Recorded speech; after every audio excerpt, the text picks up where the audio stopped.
একটা আওয়াজ হচ্ছে, গুঞ্জন হচ্ছে, উত্তম কুমার তো এর মধ্যে কিরকম আওয়াজ গুনমান। তারপরে আমি এদিকে তাকালাম, যাই হোক, মা হোক দিদা হোক, আপনি অভিনয়টাকে বেশি ফোকাস হ্যাঁ, করতেন। গান পিকচারাইজেশন আছে, আমার না মনটা কিরকম একটা হয়ে গেল।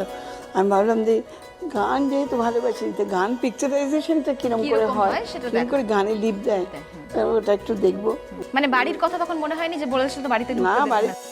তখন তো আমি অনেক ছবিও ছেড়ে দিয়েছি, কারণ আউটডোর যেতে হবে। মানে গান, সঙ্গীত শিল্পী, প্লেব্যাক, উত্তম কুমারের সঙ্গে সিনেমা, সবটা হলো। সাবজেক্ট পাল্টে গেছে অনেক।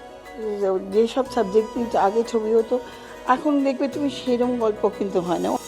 এখন শকুন্তলা বড়ুয়াকে সেভাবে বড় পর্দায় দেখা যাচ্ছে না কেন? কেউ বিশ্বাসই করবে না যে আমি এতদিনের অভিনেত্রী, আমি একটাও ওটিটি করিনি। দেখুন তারাদের কথা আজ সন্ধ্যে ৭টায়।